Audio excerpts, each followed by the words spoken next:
co-founders, Evgeny and Dmitry, came from Russia, and they've experienced the ever-closing nature of the web in Russia.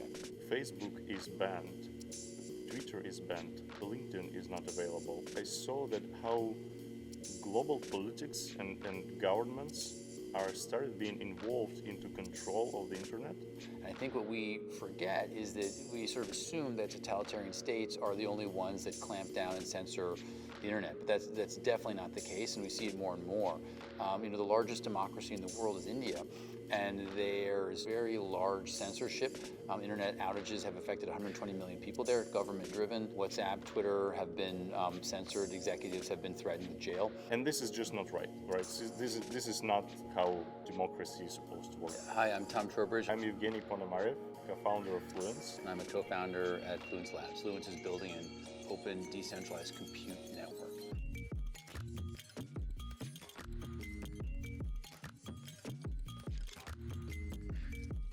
From the other side, we saw a lot of monopolization by the internet. You're basically reliant on three companies, Google, Microsoft, and Amazon. Facebook, they gathered like almost all internet audience in their network.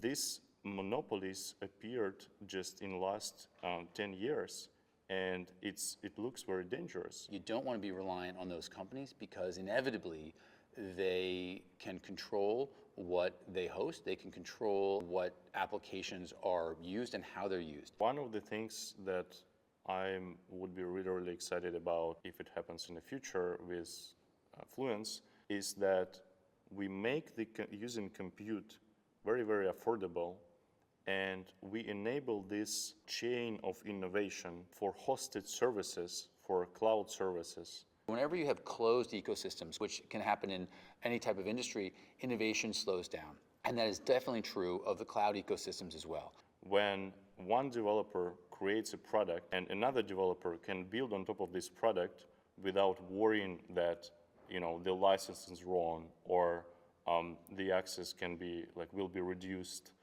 people basically stacking on top of each other, building new products that reuse all the innovation that was created before them is not possible in the cloud now, because cloud tries to give you only API. They keep everything proprietary in-house. They develop all the products themselves, and then they just sell it to you. Tim Berners-Lee created the HTTP protocol. He couldn't have imagined that Uber would come from that, or that Netflix would come from that. He couldn't have pictured what that innovation would lead to. And so I think in a similar way, when you free the cloud from closed ecosystems, there is a potential for a whole nother generation of innovation. And if you take a step back and you think about decentralization and where we are, we have decentralized storage.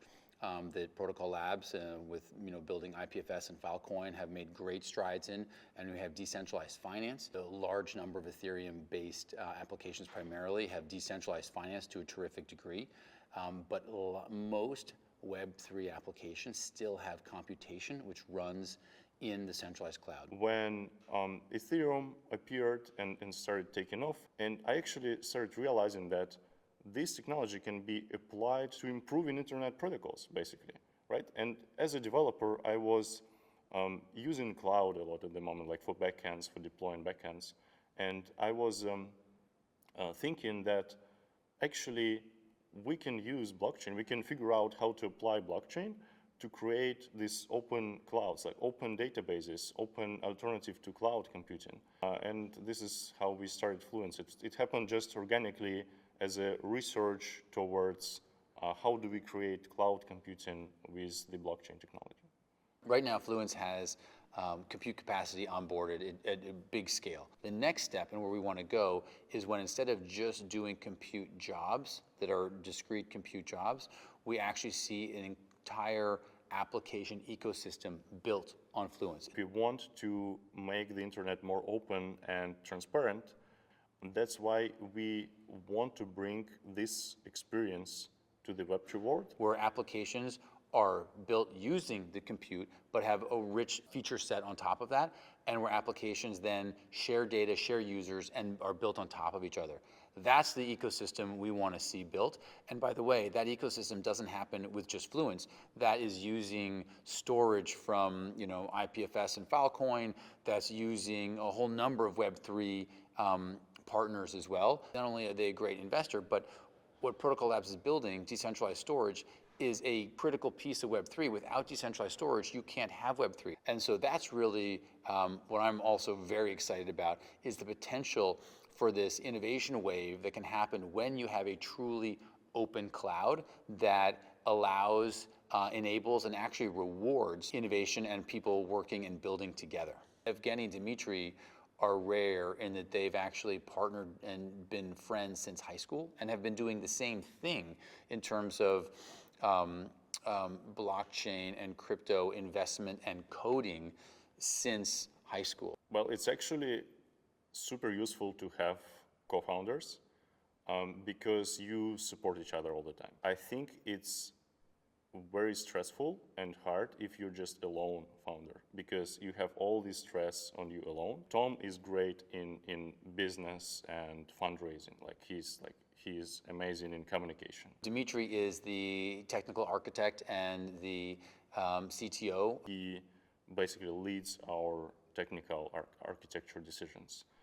I'm sitting somewhere in between. Evgeny is in charge of everything product marketing related, but is incredibly technical. And so I don't even think that really describes his role enough. And so these three roles overlap. Dmitry and Evgeny overlap in a variety of ways. Me and Evgeny overlap in a number of ways. And I overlap a lot less with Dmitry. And I think we are very complementary. Our skills are complementary to each other. And if someone is super stressed or tired at the moment, others can support him, and that's very important. I think that's why you should have co-founders. One of the aspects that I thought was really compelling about Fluence and Dmitry and Evgeny is their involvement in the community. They did developer surveys every year where they went out to hundreds of developers in Web3 to understand what their needs were, what the problems they needed to have solved were. And so that gave them a terrific insight into the environment. They were present at conferences, they had met key people in the ecosystem, and all of that, I think, is very relevant to succeed in any industry, but particularly in this one.